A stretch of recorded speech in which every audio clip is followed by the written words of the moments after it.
Deus te abençoe, amém? Você pode ficar de pé comigo rapidinho, bem rapidinho. Vamos em 20 minutos. Abre a sua Bíblia em 1 Pedro 2, versos 9 e 10. O nosso Deus é bom, você pode dizer amém? Ele é um Deus que confirma absolutamente todas as coisas. Quando o pastor falou comigo, o Senhor colocou essa palavra no meu coração.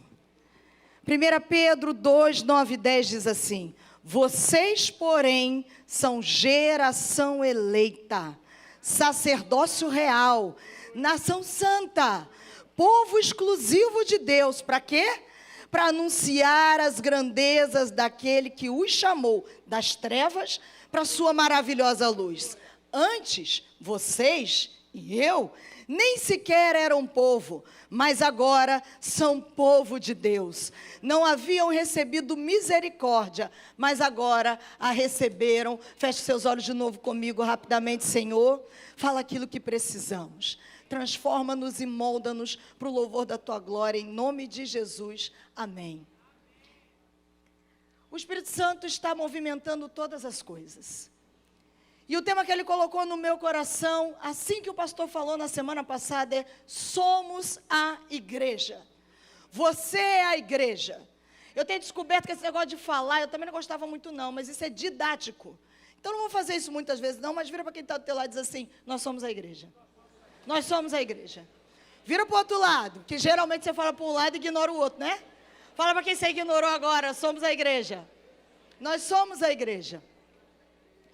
Quando o apóstolo Pedro escreveu essa primeira epístola aos cristãos, que haviam se espalhado por diversos locais, ele estava escrevendo para que os cristãos estivessem preparados para uma grande onda de perseguição que estava iminente. O anúncio era: vai começar a haver uma grande perseguição.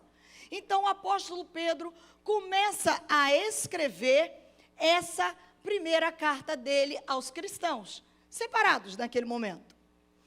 E é interessante que quando uma perseguição começa, você vai reparar, nós somos atacados na nossa identidade. Satanás é astuto, mas ele é o mesmo. Ele não é criativo. O único que tem poder criativo é Deus Pai. E ele compartilhou isso comigo e com você, quando ele nos fez a imagem e semelhança dele. Desde o Éden, Satanás quer nos atacar na nossa identidade. Pedro, sabendo disso, orientado pelo Espírito Santo, escreve para aquele povo, iminente a começar a sofrer perseguição, dizendo: vocês são, ou seja, vou reafirmar a identidade de vocês. Pedro não descreve o povo de Deus com termos novos ou com termos originais. Saiu. Foi uma revelação do Espírito Santo naquela hora. Não. Êxodo 19, 3 a 6, o próprio Deus já havia mencionado que ele iria constituir para ele um reino de quê? De sacerdotes. E uma nação santa. Um povo que seria a sua propriedade exclusiva.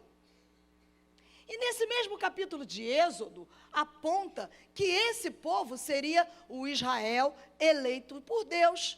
Vamos dar um passeiozinho lá no Gênesis, só comigo aqui na mente. Deus criou o primeiro casal com uma missão. Que missão é essa? Como portadores da imagem de Deus, acabei de dizer aqui, nós fomos feitos à imagem e à semelhança do Pai. Eles deveriam espalhar, o primeiro casal, espalhar o quê? E cultivar essa imagem de Deus por toda a criação. Só que aconteceu o quê? O pecado. E a partir de então, a história seguiu em dois caminhos paralelos. Quais caminhos? Pessoas que seguem o caminho da justiça e pessoas que não seguem. Da mesma maneira, Deus separa para si um povo ao decorrer da história. De modo que a partir desse povo, todas as famílias da terra sejam abençoadas. O objetivo de Deus sempre foi revelar, através de um povo separado, o vermezinho de Jacó, que era assim que Israel era chamado, sem força nenhuma.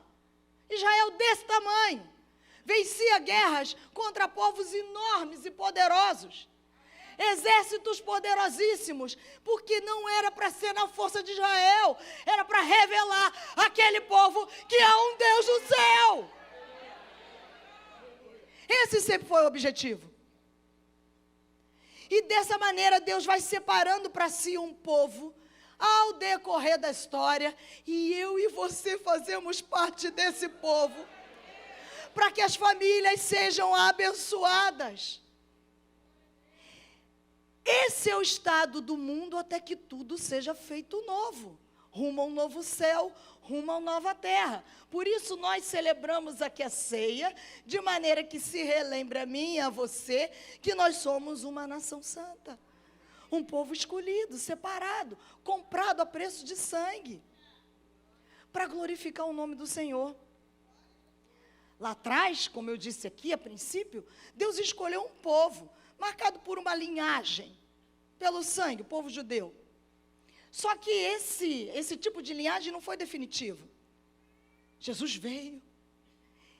E eu amo que Jesus veio, porque nós fomos enxertados na videira. Eu fui enxertada na videira. E é por isso que quando nós vivemos o que nós vivemos aqui, a ceia do Senhor, é o tempo da gente celebrar a Deus, porque nós fomos enxertados. Antes nós não éramos, hoje nós somos o povo de Deus.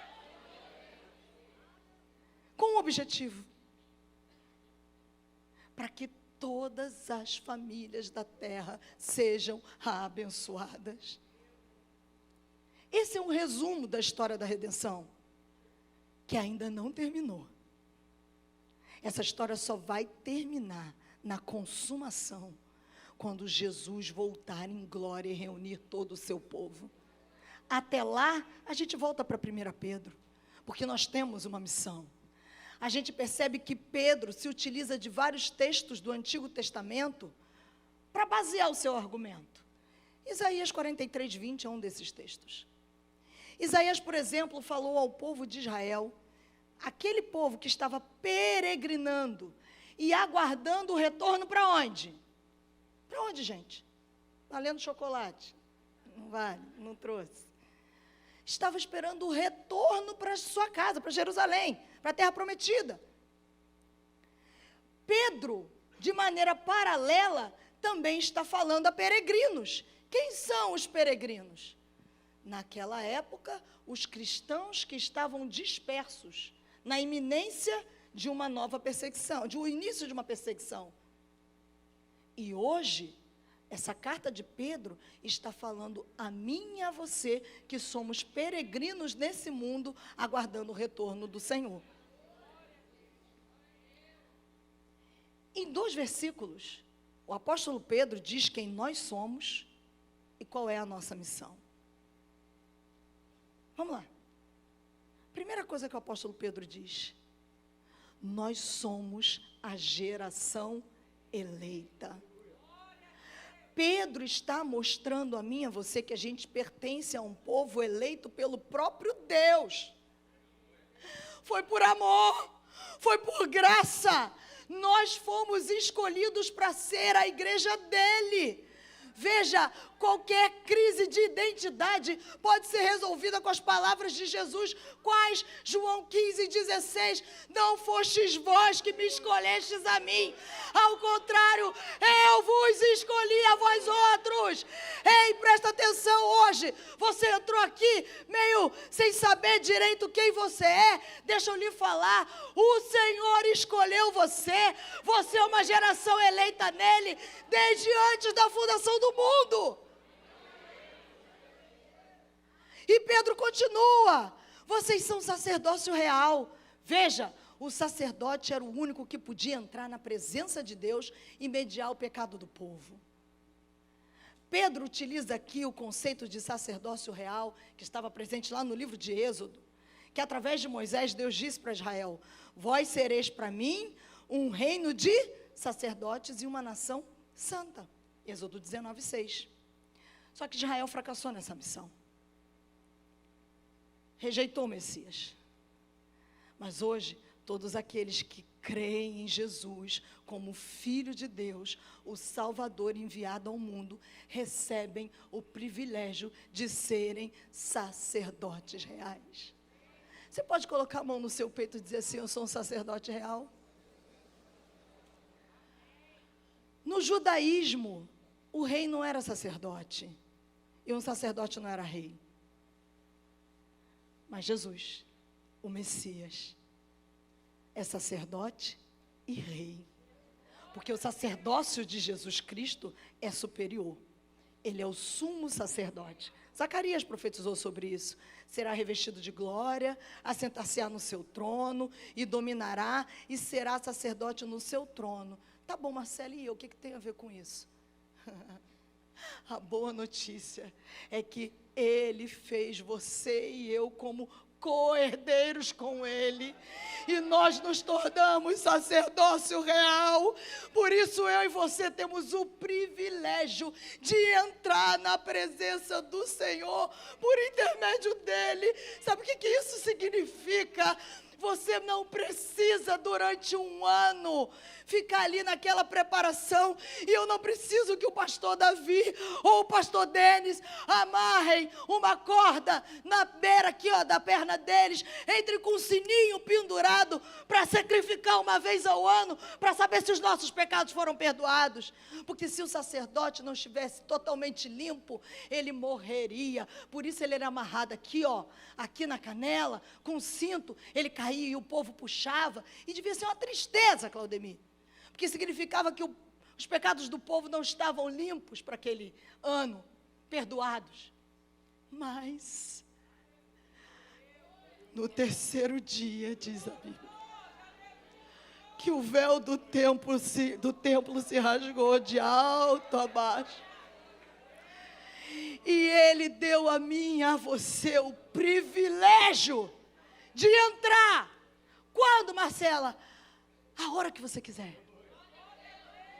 Aliás, se eu fosse você, eu nem saía de lá. Sabe como? Vou confessar uma coisa, pastor Davi. De vez em quando, eu aprendi uma coisa, quando eu era assim: Senhor, entramos na sua presença. Fico pensando, mas ele estava onde até agora? Não é, pastor? Habite na presença do Senhor, no seu trabalho, na sua casa, no trem lotado, no metrô com alguém pisando no teu pé. E Pedro continua: nós somos a nação santa. Isso significa que eu e você somos separados para servir a Deus. Você não é mais do mesmo, você é separado. Significa que você é superior aos outros? Não. Significa que você é separado para ser santo, para revelar àqueles que estão ao seu lado que também é possível que eles sejam santos e separados para viverem na presença de um Deus que é santo. Pedro aqui toma emprestada a linguagem de Êxodo 19:6 e Deuteronômio 7:6. Porque nós fomos escolhidos por Deus para salvação e santificação. E Ele segue, e o relógio também. Nós somos povo de propriedade exclusiva de Deus. Sabe o que isso significa? Nós não estamos desgarrados. Ei, você tem um dono. Ei, vou repetir. Você tem um dono. A igreja tem um noivo. E esse noivo é forte. Esse noivo é poderoso. Esse noivo tem zelo. Você não está sozinho na terra, não. Às vezes você está aí pensando: estou sozinho. Ninguém olha, ninguém me ama, ninguém me quer, ninguém me chama de meu amor. e o Senhor é contigo.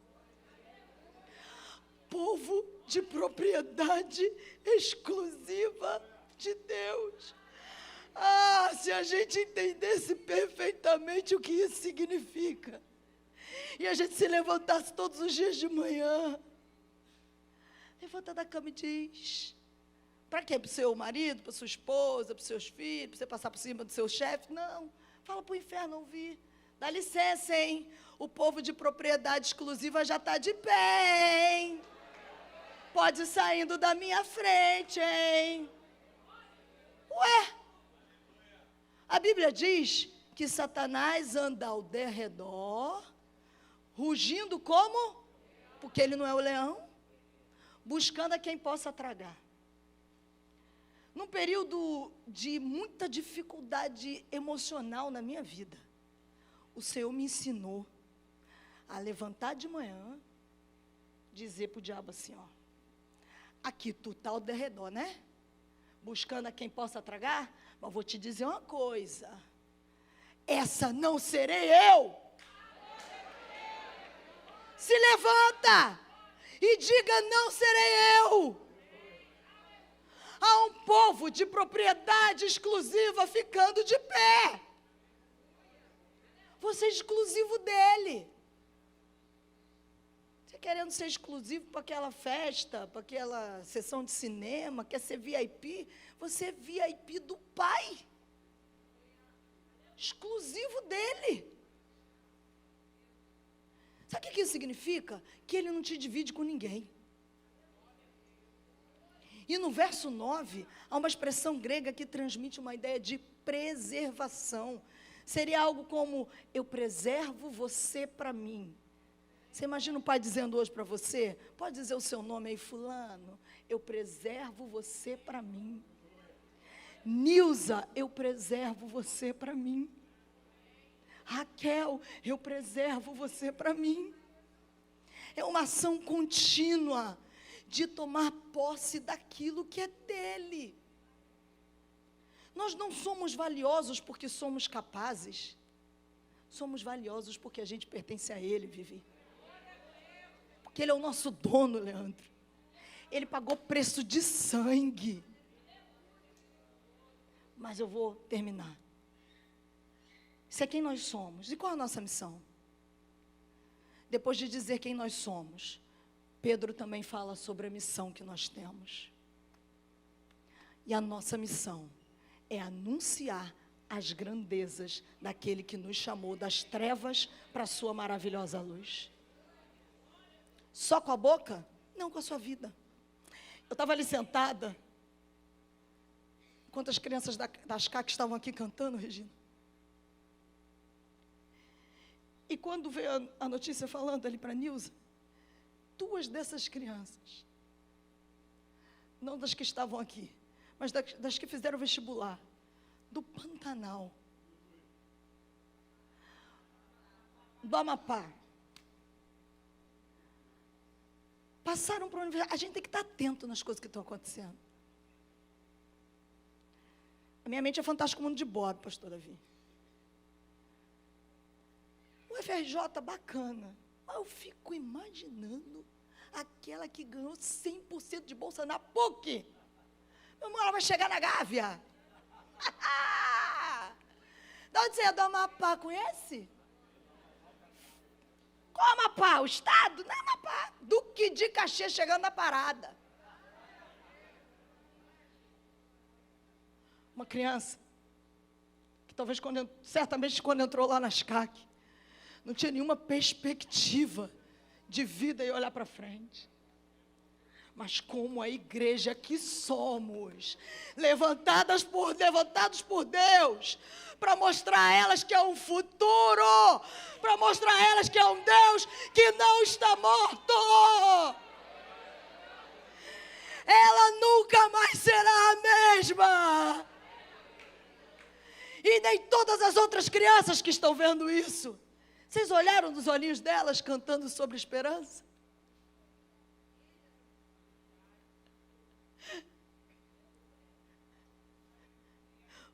Porque o diabo, o mundo, diz para elas, roubando delas: dizendo que elas não vão ter futuro, dizendo que elas não têm jeito, que elas não são amadas. Talvez ouçam isso dos próprios pais. Estou mentindo? E aí chega um povo santo, escolhido por Deus, geração eleita, propriedade exclusiva, recebe o sonho do Pai e realiza, e levanta e diz: aqui tem igreja! Aqui tem igreja!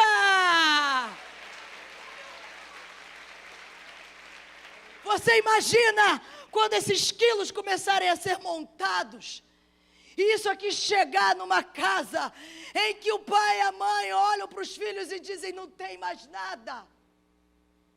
E muitos nem crentes são, chega lá e bate na porta. Pastor meio fora do comum, mas um pastor que vai revelar o Cristo que habita nele, quando diz: ei, há um Deus no céu que é provedor, que te criou para viver segundo Ele. Ele está te vendo, porque aqui tem igreja. A nossa missão é anunciar as grandezas daquele que nos chamou das trevas para a sua maravilhosa luz. A palavra gregaretas, traduzida como grandeza ou virtude, era um termo muito utilizado nessa época e se refere aos atributos ou qualidades. Sabe o que isso significa? No nosso dia a dia nós temos que revelar os feitos, o poder, a glória, a sabedoria, a graça, a misericórdia, o amor e a santidade de Deus. Através da nossa conduta, através da nossa palavra, através da nossa vida. Você precisa revelar o Cristo que habita em você. Presta atenção, nós não podemos nos calar. Se a equipe de louvor quiser subir, não pode subir. Nós não podemos nos calar. Nós precisamos anunciar e deixar transparecer o que Cristo fez por nós.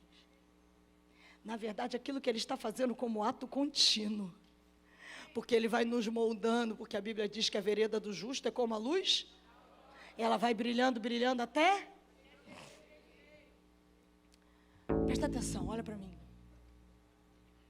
Você e eu, quando eu falo você, eu estou falando de mim, porque corta primeiro para cá, para depois cortar para aí.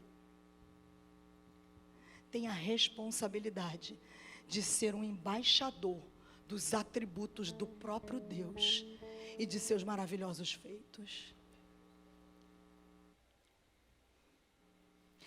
E Deus é tão poderoso, e a igreja é um corpo, que Ele nos separa para cada missão. Olhei para o Leandro aqui, porque quando o Leandro chega lá e diz para os meninos, meninas, mulheres, eu vim em São Paulo tem pouco tempo, The Walking Dead total. Os motoristas em São Paulo chamam os caras de nóia. Quando chega a palavra da verdade, a libertação, é porque a igreja chegou. Só eu e você podemos revelar quem Ele é. E eu vou encerrar te dizendo: nós somos a igreja. Nós fomos escolhidos por Ele. Nos tornamos seus filhos, eleitos, seus sacerdotes, santos, quando a gente responde o chamado dEle. Ele diz que você é propriedade dEle, deixando registrado que a gente tem um cuidado garantido por pertencer a Ele. O pastor, dos momentos que ele orou aqui por nós, ele disse que a gente saia dos nossos próprios umbigos, das nossas próprias contas. Ei, o teu Pai dá conta da tua vida. Eu vou repetir: o teu Pai dá conta da tua vida. Toma conta das coisas do teu Pai. O que é a tua conta para Ele pagar? Ele é o dono do ouro e da prata. Estou falando para você fazer responsabilidade, não. Eu estou dizendo que Ele não nos chamou para sermos represa, mas Ele te chamou para ser canal do fluir de Deus. Flua Ele através de você. E diz a Bíblia que onde esse rio passa, primeiro Ele nos limpa, depois Ele flui e limpa onde quer que vá. Nós vamos encerrar, fica de pé no seu lugar, olhando para mim ainda. Só mais uma coisa. E se o diabo, se o diabo disser para você que você não vale a pena, você vai dizer para ele o quanto você é especial aos olhos do Criador.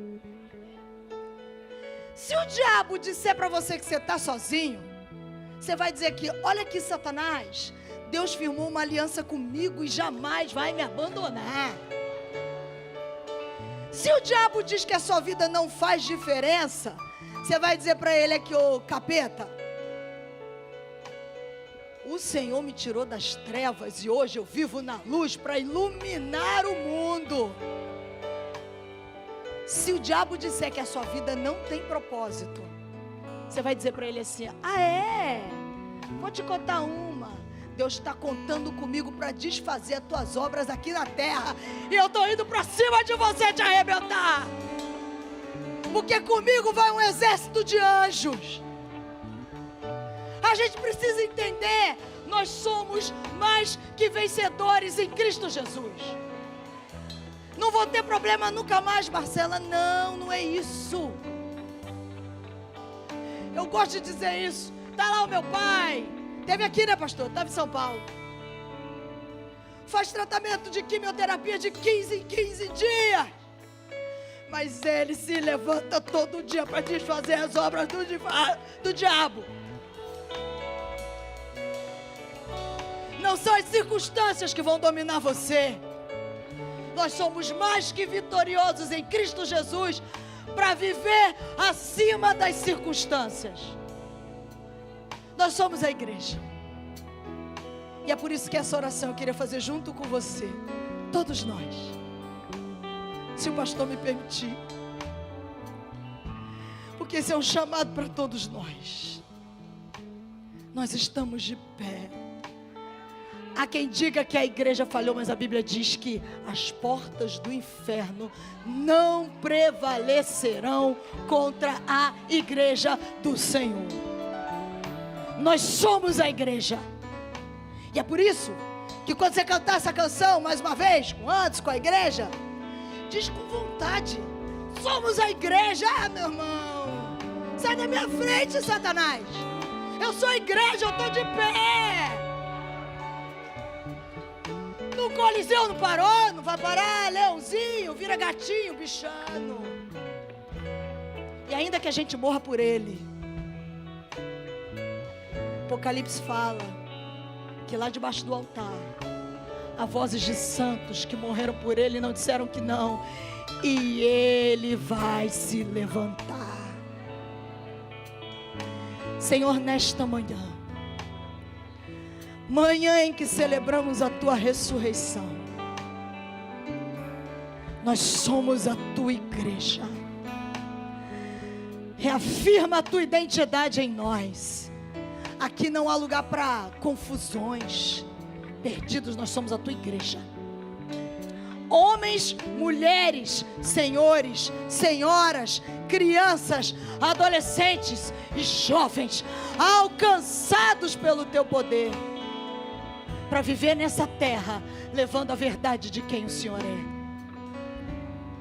Levanta-nos com ousadia, com unção, cada um de nós, na parte que o Senhor nos levantou, porque o Senhor conta com todos nós, para desfazermos as obras do diabo nessa terra. E dizemos ao inferno, no nosso plantão não, Satanás, no nosso plantão aqui na terra não.